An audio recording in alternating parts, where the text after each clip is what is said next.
Welcome to the Sleeping Barber Podcast. This image came to mind at one point of someone juggling on a unicycle and then being handed one of those pogo sticks to do at the same time. So I was thinking it's like this impossible. I feel like the more with less and being asked these impossible things. The way I've always thought of my cartoons is a little bit by laughing at whatever challenges we're up against. Like we're all going through some of this together. Welcome to the Sleeping Barber Podcast, a place for business leaders to get the best and most credible information on marketing, strategy, and innovation. Your hosts, Marc Binkley and Vasilis Douros, share their experiences as they gather insights from the world's leading experts. Now, on with the show. And just before we get started with this episode, V and I would love for the show to be super valuable to you. So if you could rate the podcast, leave a review, leave some feedback about who you'd like to hear about or the topics that are really important to you, that'd be great. Happy New Year, everybody, and welcome back to the Sleeping Barber Podcast. Come on, we got to celebrate a little bit. Wah, wah, wah, wah. Yeah. Woo! New Year's, let's go. All right, anyways. I'm doing my hungover voice here. Yeah, that's fair. That's fair. I think we're all feeling the holidays a little bit, right? Anyways, we wanted to start off the year a little bit differently this year. So we decided to bring in the only man who's turned marketing's pain into global comedic franchise, Tom Fishburne, the Marketoonist. Welcome to the Sleeping Barber Podcast. Thank you. It's great to be here. That's awesome. Well, everyone knows Tom's cartoons have shown up in more marketing decks than actual strategy. And I think that's an understatement. Today, we'll be unpacking 4 big themes from his work, all that actually feel really relevant in 2026 as well. So we're going to go deep. We're going to try to keep it fun because no one exposes our industry's absurdities better than Tom does. So a little bit about Tom, Marketoonist, weekly cartoon series reaching over 500,000 readers, if I'm not mistaken. Published author and contributor to New York Times, Fast Company, and Wall Street. Pulled a lot of the cartoons from his own personal experiences at his time at HotelTonight, Method Products, Nestlé, and of course, General Mills. He's also an accomplished TED Talk speaker as well. And one of the big presentations that you've done is the power of laughing at ourselves at work, which is awesome. So welcome once again, Tom. We're really excited about this. Me too. I'll just jump in here, V. Go. For Tom, do you remember the first time that you drew? I've heard a bunch of stories about some of the things you were doing early, but do you remember the first time you drew a cartoon that someone laughed at? It was a pretty big moment for me, actually, because it was the first time I'd ever really had shared something that I had drawn. I used to always draw as a kid, but I just never really, I was just too scared to share it with anybody. And then I found myself in business school and we had a student newspaper. A friend of mine was the editor, and after pestering me long enough, I finally agreed to draw something for the student newspaper. And when I made fun of one of the classes that we were in together, just kind of just a quick little aside joke. I didn't think anybody would actually see it. But the next time I walked into that class, this was still in the days of overhead projectors. We go to sit down and the professor starts off the class by suddenly throwing it up on the screen for everybody to see. Oh, no way. And I had this total moment of panic because I was like, oh my gosh, there are 80 people looking at something I had done. Yeah. I had a moment of panic because I was at Harvard Business School and the whole school operates on a cold call culture where they basically pick one person every class to put in the hot seat and start everything off. I knew that was a sign that person was going to be me. And then as I sat there petrified, everybody started laughing. And I had this feeling of like, wow. That was really cool. I found a way to connect with my whole class on this thing we were all observing. It totally hooked me. Afterwards, I did end up getting cold called, and I ended up later doing a kind of a cartoon for the student paper about something about you never forget your first time. Yeah. The professor still has it hanging in her office. Oh, that's awesome. That's such a great follow story. Up to that one. At that point, did you know you were doomed to being in the comedic space for the rest of your life, or was it just sort of it crept up on you? I knew I wanted more of that. I didn't know what that looked like. I ended up doing a cartoon every week at business school after that. Like that hooked me. But I thought when I graduated, I didn't really think this was a real career. Certainly, I didn't really know there was a way to make it keep going. Yeah. So no, I wanted to do more. I didn't know what the path looked like, and then it was really just a few months after I graduated. I had so much pent up material. That's when I first started emailing out the cartoon from my day job. That's awesome. That's cool. So like when we think about it through the context of marketing, right? I think we, in our day-to-day, we get inundated with so many requests that we often feel like, hey, this doesn't make sense. And we'll laugh at it. but no one's ever been able to capture the humor in our industry quite the way that you have. And I'm curious, is when you see something ridiculous happen, is it immediately in the back of your brain, oh, that's tomorrow's cartoon? There's definitely an immediate response of, oh, I have to make fun of that. Okay. It's usually a longer route to get to what the cartoon looks like. Like usually I have a file, I call them like my stub file, kind of like Wikipedia stubs. It's like my placeholder. There's going to be a cartoon on this when I observe something. And then I play with it for a long time. I find occasionally there's a fully formed cartoon idea that's ready to go. And those are wonderful moments. More frequently for me, I know there's something funny and it takes a lot of cycles of ideas to get to something that actually turns into the cartoon. Ah, that's so good. There's so many parallels as you're describing that. I'm like, that must be what artists feel like. Well, you are an artist, but I mean more like musicians, or you hear them talking about like things just flow out of them at times, and other times they're just day after day after day just trying to do the thing. Yes, totally. I particularly found that when I left my day job. But before I left my day job, I was just coming up with a cartoon a week. So I could kind of wait to see if something would like pop up in a meeting. But then when I quit my day job and suddenly I started a cartoon studio and I had clients and my output had to be that much higher, I had to get really focused on my creative process. And then it's similar as I find over time with a lot of artists, a lot of creative people. I have to schedule, daily time to just focus and do the work. And some of those sessions are unproductive and some are really productive. But no matter what, I have to find my time to sit in that chair and work on the ideas because I can't wait for them I can't wait for myself just to be inspired. That makes sense. Yeah. What's the weirdest place where you've seen your cartoon pop up? A top secret NSA presentation. Really? I love it. It was such a weird experience. It was right when Edward Snowden had suddenly put everything on WikiLeaks. And I suddenly start getting all these strange notes from weird email addresses saying, do you know that one or more of your cartoons are in this NSA presentation on WikiLeaks? I had no idea, but apparently somebody found a connection with a cartoon that I had drawn with something that the NSA was working on. Holy smokes. I mean, that's almost like better than any award you could win. I don't think they paid a licensing fee either. No. It's funny. We recently had in Calgary, we had an event where we're talking about trends. And a couple of the things kept coming up. AI is obviously a huge trend. There's always stuff around personalization. There's always stuff around do more with less. And so we talked a lot about actually the feelings that people are having in a result of all this. And I feel like there's this change that's happening. And I don't know if you were to draw marketers today, like, is there a panicked marketer, a caffeinated marketer? Like, how would you characterize the marketing landscape today, the way it feels? It's I actually drew. I feel it myself because I even though I'm drawing cartoons, I'm still working as a marketer and with marketers. Yeah. So this image came to mind at one point of someone juggling on a unicycle and then being handed a one of those pogo sticks to do at the same time.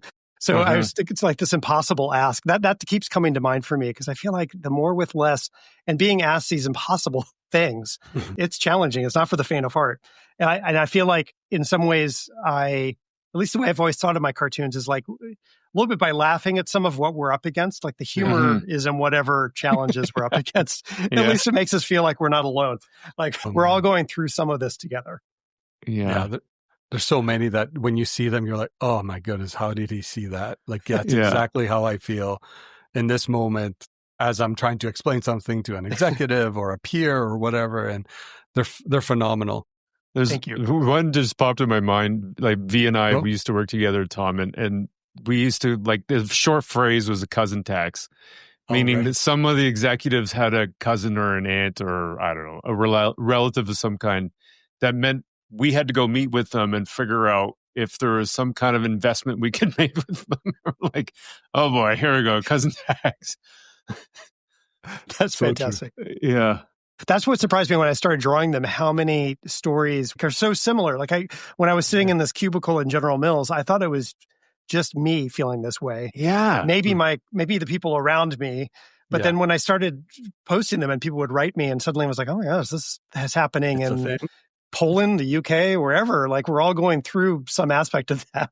It was a real kind of surprise. Yeah, absolutely.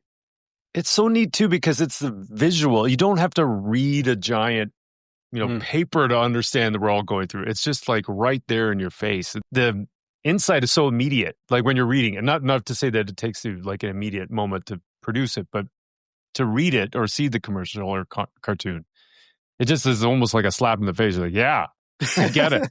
I appreciate it. I've always loved the medium of cartoons for that. It's such a great communication vehicle because you have to cram in so much into a tiny space. And I know you mentioned less is more. Like it's like any piece of creative work. Like my favorite cartoons are the ones where I've stripped out just about everything except what you need to get the joke across. Right. And trying to think of like how quickly it takes to get. I don't know. I have some cartoon heroes, over the years who are just excel at it. That medium I just love as a way to communicate, and it's just. Oh, it works well in marketing because there's just so much material. Yeah, it's totally true. It really is. Okay, I wanted to transition us into the first segment. And like I said in the preamble there, we did want to dive a little bit deeper, not just about you, Tom, as a Marketoonist, but also you as a marketer, because you have had a great career in marketing, helping brands like Method, like mentioned earlier, launch in Europe. We wanted to get your take on 4 themes, right? And they actually have been inspired from your cartoons and a lot of the talks that you do. And we wanted to get your honest take as a marketer against them. So they are, the funny side of marketing, AI, adolescence. Oh boy, I can't even say that word right now. Adolescence. Adolescent. There we go. All good. So that's spiked eggnog, man. I'm telling you. Creating a culture of innovation, of course, laughing at ourselves at work. And the first one we want to do is the funny side of marketing, and it's avoiding the customer journey to nowhere.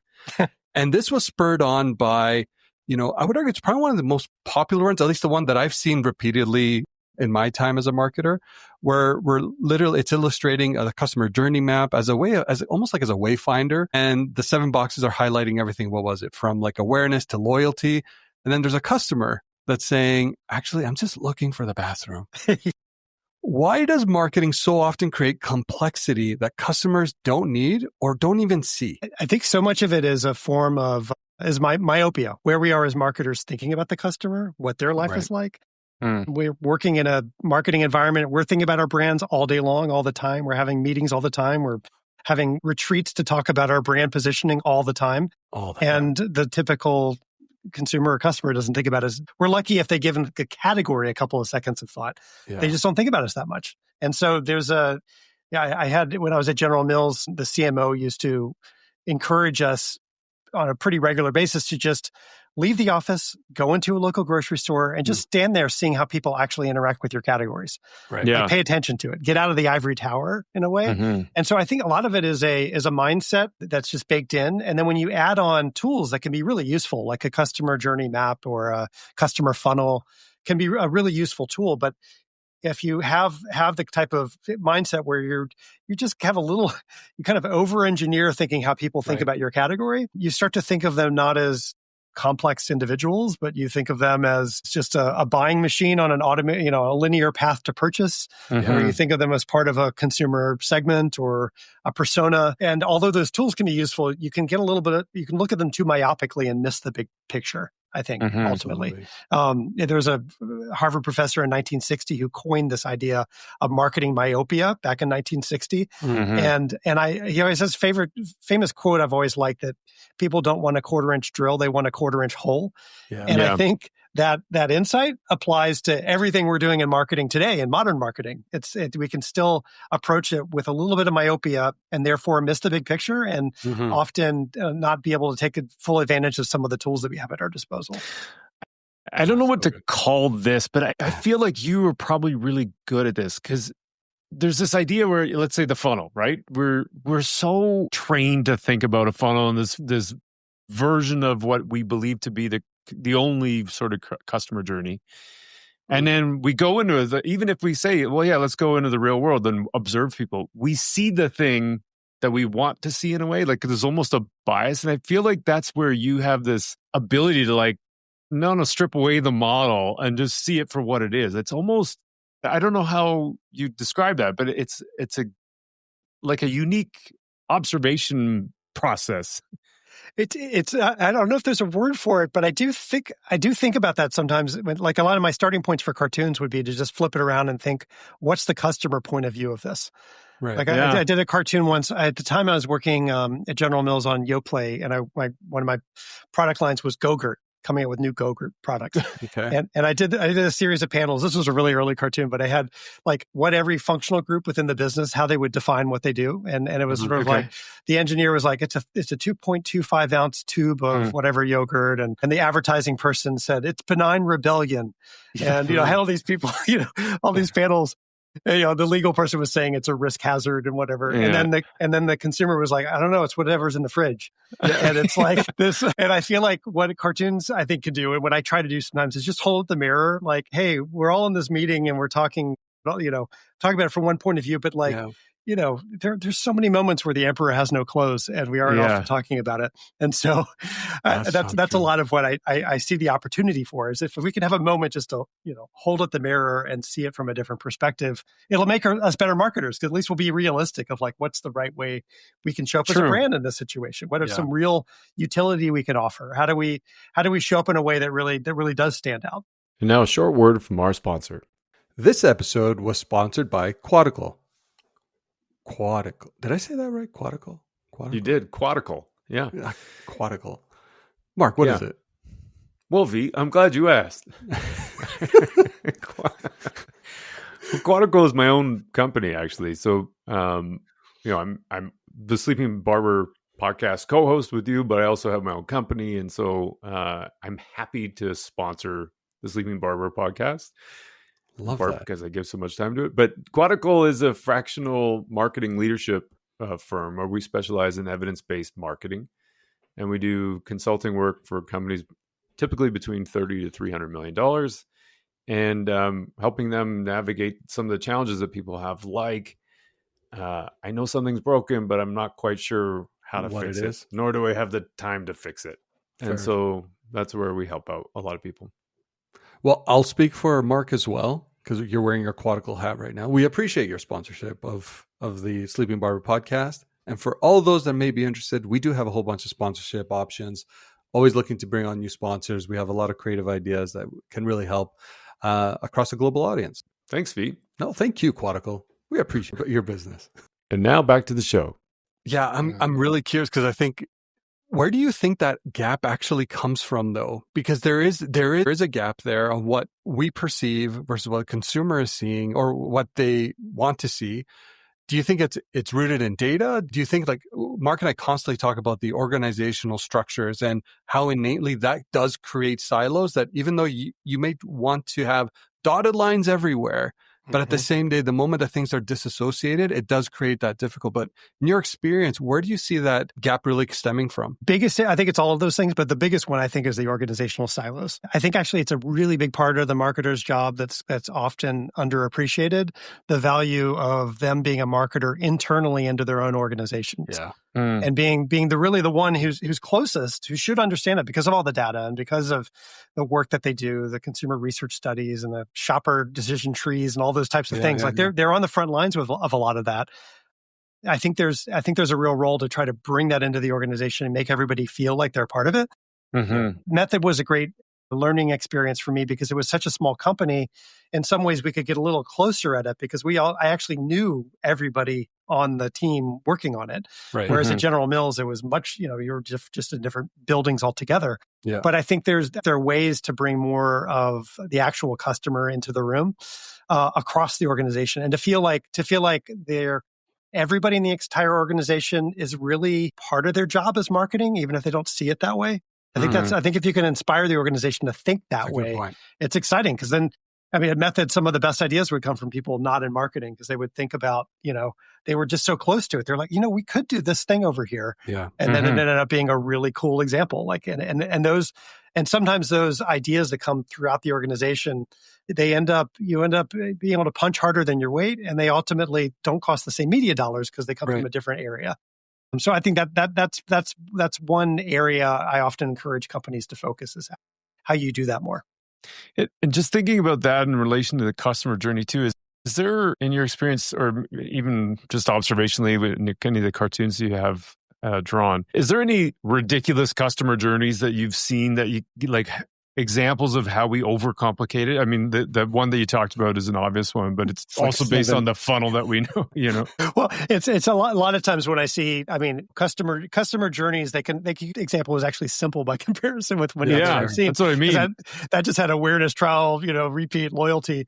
But some of them end up with 40 different steps, and some of it may be based on actual data looking at it, but it's inherently homogenized, and so it misses the nuances of the actual sort of individuals sometimes. Mm-hmm. So I often notice it when it falls down for me as a consumer, like where things fall down, like how the example I often talk about in my talks is when I went through the process of having to buy a new dishwasher.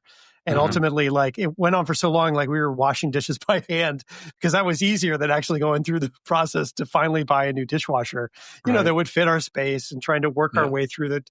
And it shouldn't be that difficult, but oftentimes those things are. And so I find when I'm drawing my cartoons alone, I don't always know if it has a reaction. But when I'm on stage and sharing some examples, like, then it's more immediate. And while most of the time I'm speaking to marketers in an audience, we're all also consumers. We've all also experienced this.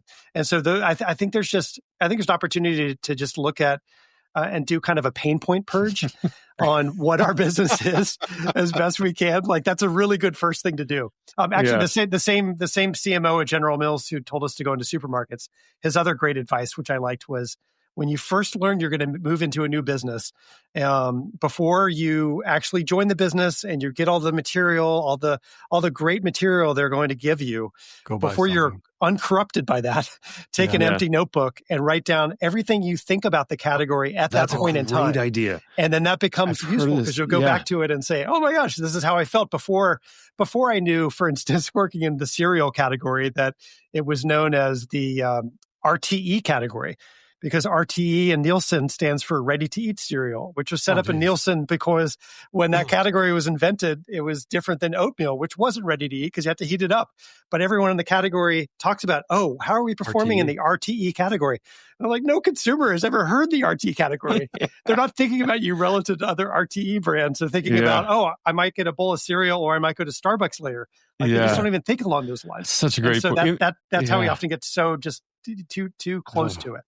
Yeah, it makes me think, like, even QSR, there's so many like 3-letter acronyms, TLAs. Yes, oh my God. Yeah, we kind of get caught up in that, don't we? Like, and then the customer's like, I'm just hungry. I'm just like, is it QSR or RTE? I don't know. I don't care. Yes. I wanted to squeeze in one more question before to move into the second segment here. Is there a more simpler, more honest consumer decision journey that you've used in your career to kind of help simplify what the task on hand really is for marketers? I find, the shopper journeys are useful because you can think about the different moments. But oftentimes, I've always liked the brands I've been a part of, you have quantitative data, qualitative data, and they're often things at arm's length. I've often appreciated having something on a more ongoing basis, where you actually have the opportunity to be with customers more frequently and get out of that ivory tower and actually be with them. So you can actually add some more insight to some of the detail that's coming from the quantitative journeys, but you've actually experienced firsthand. So at HotelTonight, we used to actually have weekly sessions where customers would come into the office, and we had a moderator there, but it wasn't behind a mirror. We were actually talking with them, having conversations, and we would never say this is a gold standard scientific way of talking to somebody. But when you do that on top of the other qualitative research and quantitative research, it helps you understand a little bit more in a real way where the customers are coming from. Similarly, I interviewed at Apple once, and the vice president I was interviewing with, he used to take a shift at his local Apple store once a month. And just for 4 hours, he'd work in a retail shop and talk to people. And, and he wouldn't say he was a VP. He was just a guy helping people. And he was telling me how that combination of actually getting out of the ivory tower, being in the store, combined with all the great research studies, those two things together gave him some real insight that was helpful. Makes a lot of sense. Yeah. I had this flashback as we were talking about that to this time when I spent some time in Brazil. And it was early when I was there, and I didn't know the language very well. And we went to a bar, and so there's poor communication because I just couldn't understand it. So I had to go buy a ticket for a drink. Well, first I understood that I had to buy a ticket at this side of the counter, at this side of the bar. They're like, okay, so I can buy the ticket. I'm like, okay, here's the ticket back. Can I have a drink? They're like, no. And it took a while to figure this out. But they're like, you have to go around the bar to the other side of the bar, and then you give them the ticket. And I'm like, what? Like, I've been standing here. There's nobody else here. I've been standing here on this side, just trying to buy a drink. And I have to first get a ticket, then get the ticket from you, and then go around the corner just to buy it. Yes. Like, this is bizarre. I don't understand this. Yes. And oftentimes you end up with these systems that nobody really thought through, but it just has been that way for a while. Yeah. Yeah, I love Another the thing I liked idea. about working with Method is that it was an interesting brand in a very old category. And a lot of what made Method work is there are people who didn't have the experience. They weren't, they're completely naive in many ways, the two founders coming into this category. But because of that, they were able to ask questions that other brands had answers to, saying why you shouldn't do that. Design doesn't really matter in this category because people are just going to take the products and stick them under the sink. That would have been something that someone would say is a rule of this the category. Industry standard. Yeah. Why would you pay for anything but a stock bottle? And yet you start to think, well, maybe they're putting it under the kitchen sink because the bottles are so ugly to look at. So if you flip it around, you can ask questions like that with a little bit of openness, and it creates opportunities. We use Method in the house, by the way. Same. Love it. Yeah, we do too. Always love the packaging and things like that. Yeah. Okay, let's move into the AI part, if you don't mind. So you've got we've done a couple ads or commercials, cartoons with AI. So you've got the one where, and maybe you can describe it, but the one where the guy's asking about how AI can how it's going to impact your business. Maybe just describe it if you can. Yeah. Yeah. So somebody's coming in and saying, have you figured out how AI will impact our strategy? And he says, working on it. And then you see what's on the screen. He's like, how will AI impact our strategy? And AI is thinking, there are many ways that AI can impact our strategy. Yeah. It's such a giant topic. And I'm kind of curious, and like it literally is coming up every single day in almost every conversation. Why is it that, and maybe it's like a new technology thing. I don't know if you've seen it in your career too, in other kinds of technology, but everyone seems so awkward about AI right now. Do you have any thoughts on why that is? Scott Brinker has this quote I've always liked, that technology changes exponentially, but organizations change logarithmically. And and he said it long before ChatGPT, but I feel like it applies here too, that the pace is so fast on the technology and the organizations and individuals trying to just keep up with it. It's just a mismatch in speed. I've started to describe it as an awkward adolescence because it just feels that way. Like it's like this teenager with a growth spurt. You have all these new capabilities and you're tripping over your shoes. So I like that analogy because it helps me feel like, hey, we're all going through this crazy growth spurt. We're all trying to figure it out. It's going to be a bumpy ride. Anybody who claims to have it totally figured out is probably selling something. But it's a reminder that, if you start with some sort of a strategy, you start with the why first. It'll help you think about what way you can use the technology. Right. But a lot of the awkwardness that I see comes when the tactic comes before the strategy. Like, how do we implement this? Every time I feel like every website I open up now, it has so many prompts asking me if I want to use their AI tool. It gets in the way of what I'm actually trying to do. Yeah. And I feel like if you get past that and instead think, okay, strategically, here's where we are as a brand, and how can we use these tools in these ways specifically? One, it'll allow us to be more effective, and two, it won't just be a case of what I often see where every brand has access to the same tools. If you're all doing it the same way, everything looks exactly the same. That's a trap that can sometimes happen too. It really feels like it's like an AI panic pivot, where you want to be able to say that, yes, we're working on it. We're figuring it out. I was in a CMO forum in Atlanta, and obviously AI was a big conversation. And of course, there was very few that actually raised their hand and said like, hey, we don't know nothing in this space. Yeah. Everyone had an opinion. Everyone's like, no, we're definitely working on this. I can guarantee no one has this figured out. Yes. It's like you said, it is incredibly awkward. If you could provide any advice as we're going through this adolescent stage, what would it be? I think I try very carefully in my own. I think it starts with how you use AI as an individual, frankly. A lot of it, like being willing to experiment with it. I try very careful. I try really hard not to be a Luddite, in things, even though I often make fun of jumping on the shiny new thing. So I do try to play with tools. I try to experiment with it, but I try to think of ways that can make sense. And so, for example, as a cartoonist, I'm very tuned into AI in creating visual pieces, for instance. Like I pay attention to that. A lot of it drives me crazy because it looks so bad. Yeah. Plus, of course, it's hoovering up all of this intellectually protected work. So I have a lot of issues around that. But as I think about it from a tool perspective, a lot of people ask me, why don't you just create your cartoons with AI? And one, that would suck the joy out of the thing I like to do the most. Yeah. But second of all, like if you do play with that, like everything just looks alike.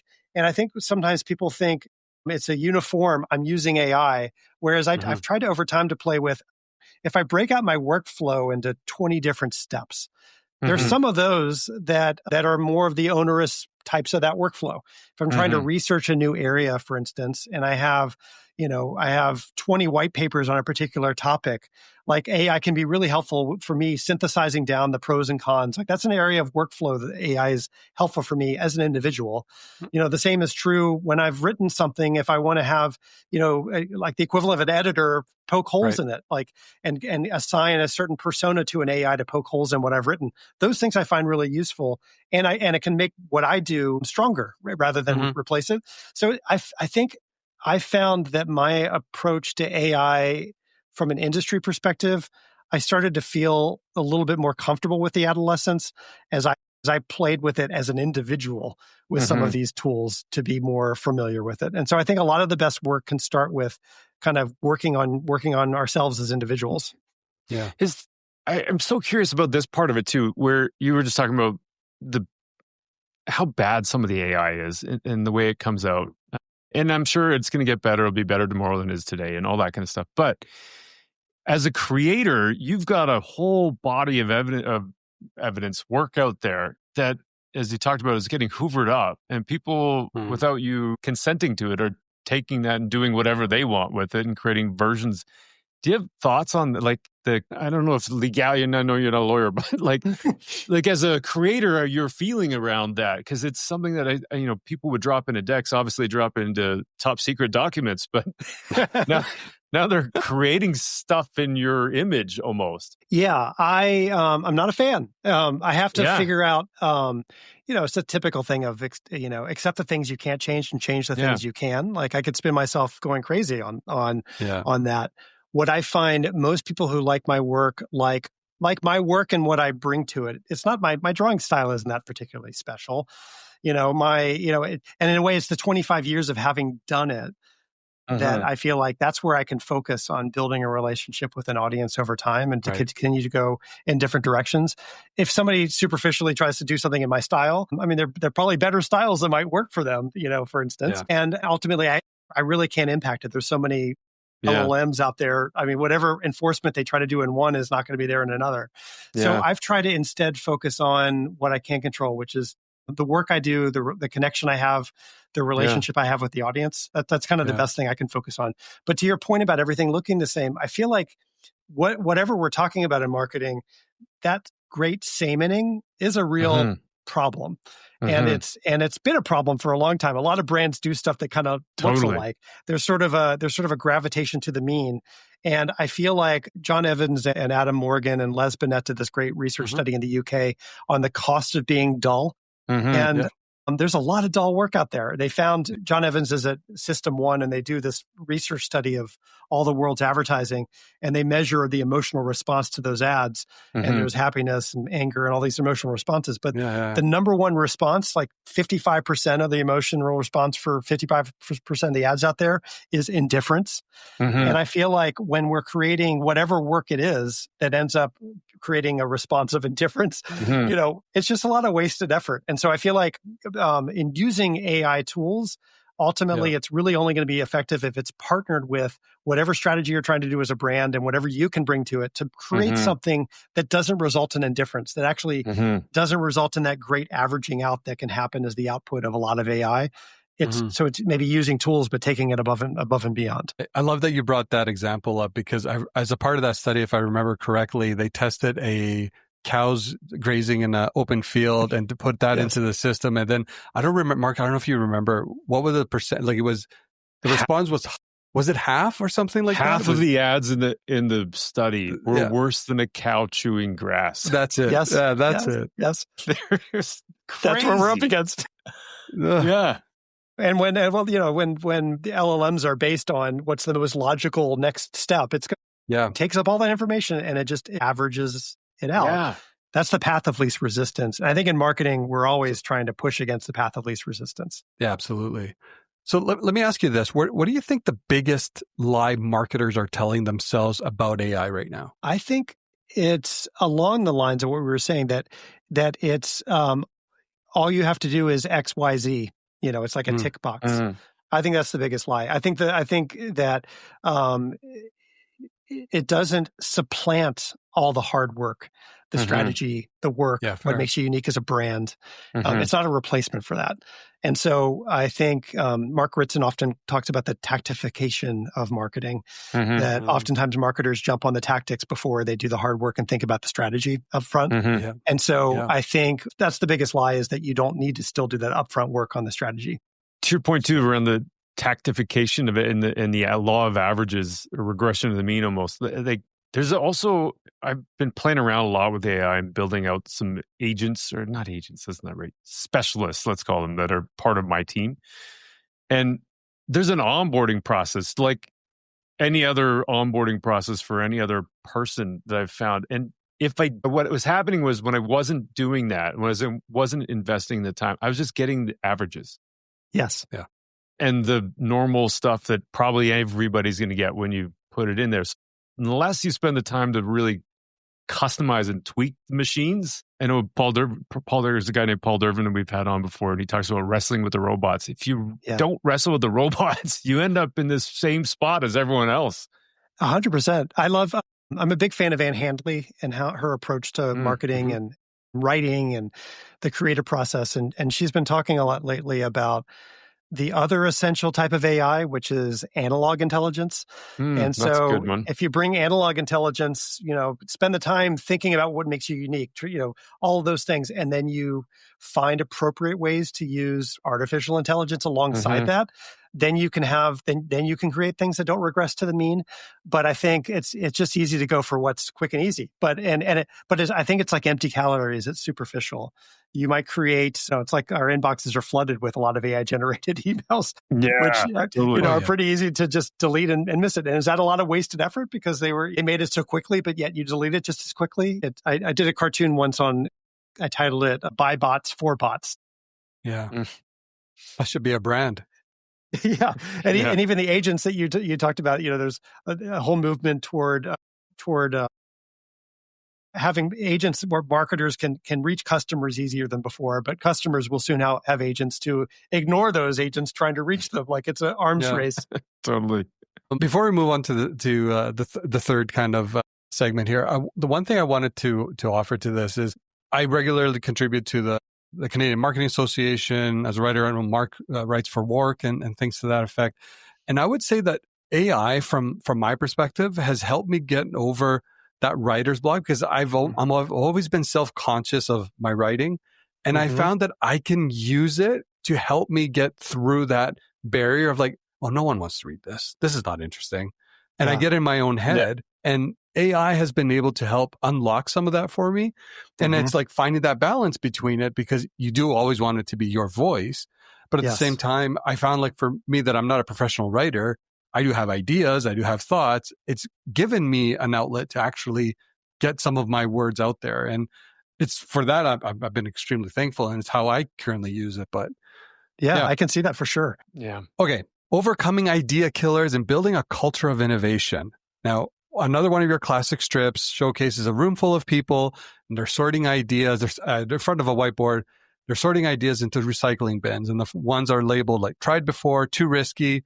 And the third one, I think it was good. If it was good, someone else would have already been doing it. So why do ideas die after the brainstorm?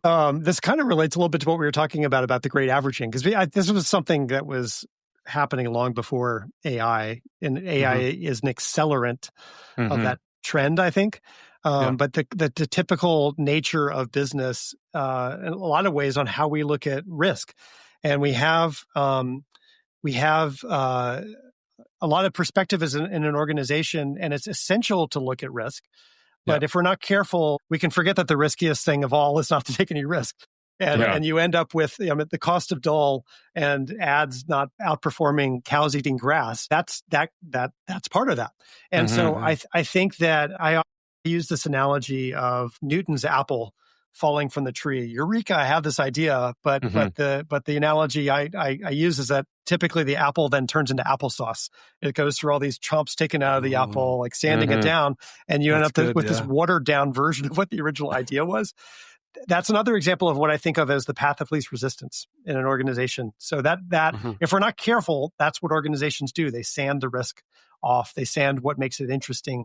And so I think a lot of the job of anybody trying to create something really remarkable or different is to push against that, find ways to do it, find cultural ways to push beyond that. It's not easy, but when that ultimately creates the ones that are the ideas that are enduring. I did another cartoon once of imagining sort of the glass half full or half empty, and it's from different perspectives. And the marketing person thinks it's totally full. We should have a launch party. And then there's someone in the middle that's like, it's appropriately balanced to full. And then there's somebody looking at, risk on the end. It's like, it's totally empty. Someone could drown or get cut on the glass. It's like, so we all come and what we're exposed to from these orientations, and they're all really useful, but ultimately somebody has to listen to all those perspectives and make the call. Right. And leaning into risk means I heard you, but we're gonna take a riskier angle because that has a greater opportunity. I always think about a gauntlet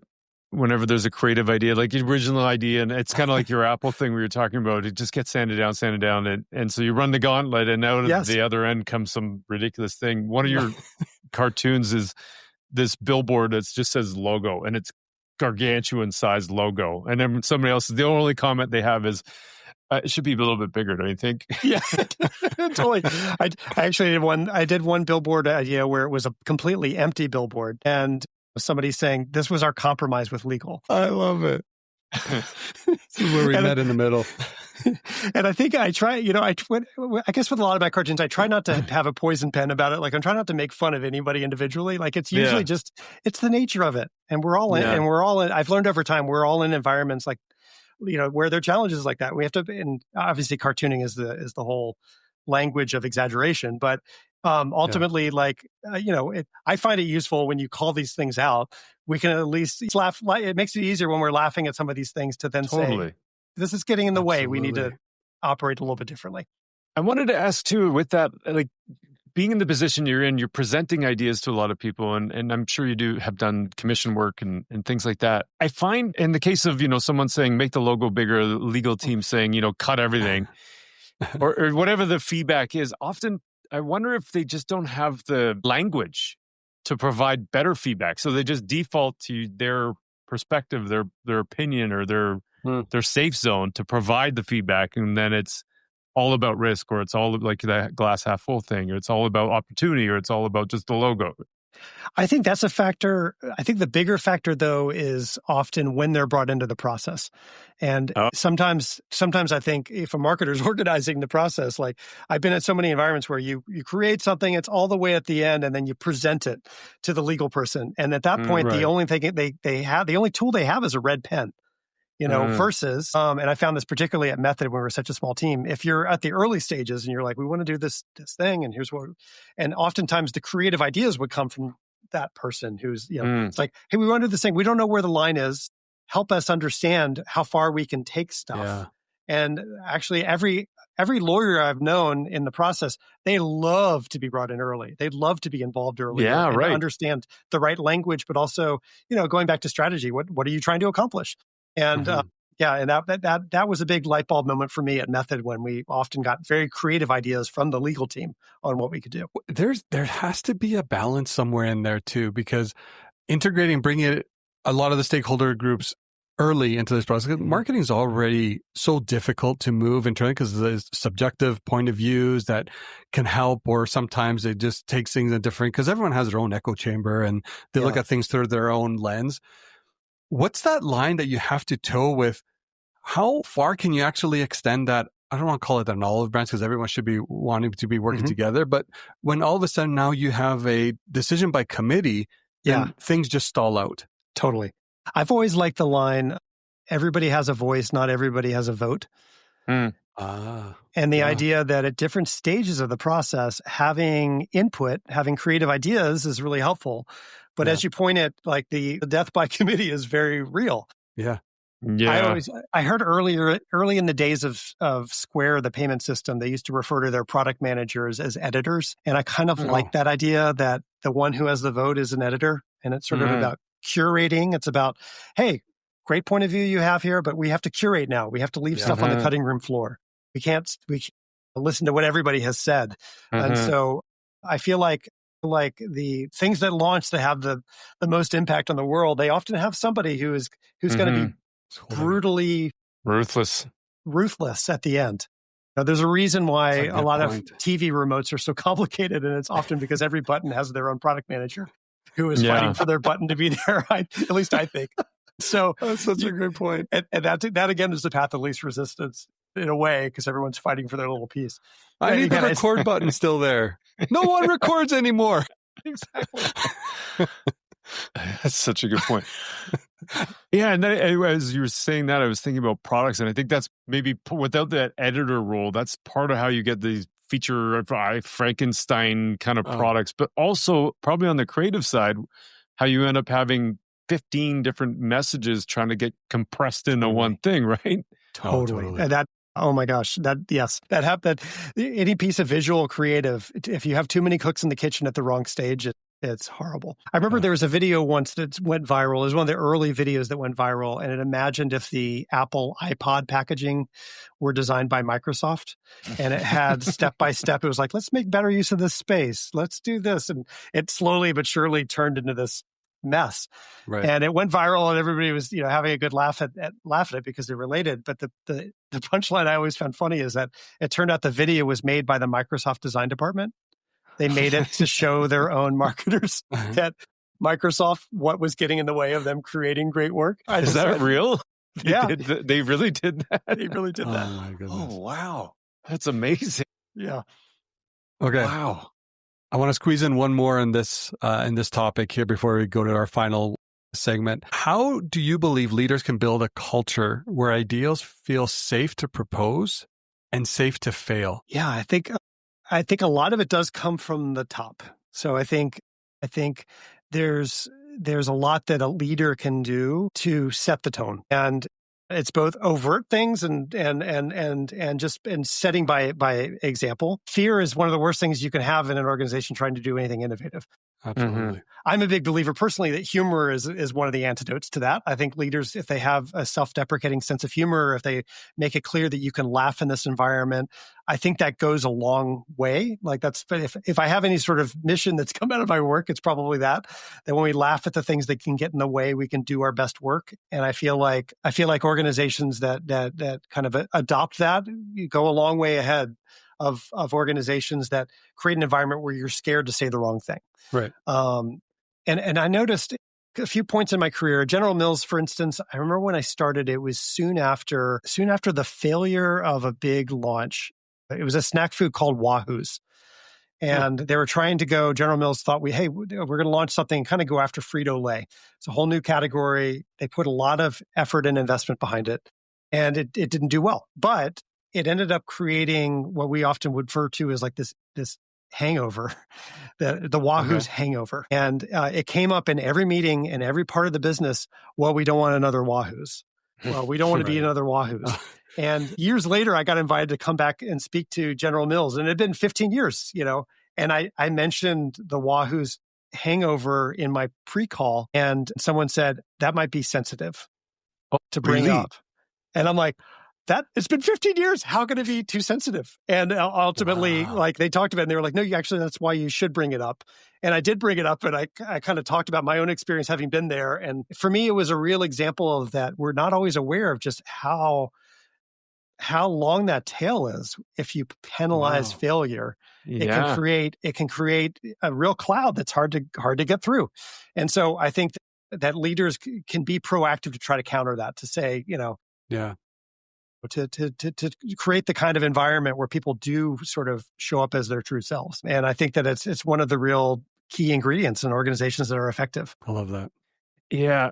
To segue to the last segment, which is the power of laughing at ourselves at work, there's a thing too where I think, a couple questions in here. One is, why is it such a good tool to be able to laugh at ourselves? But the other one is it always, we used to say you can be fun, but you don't have to be funny. And then I kind of, there's a difference there. Like, I think you don't have to be funny, but you can have fun about something, even as serious as it might be.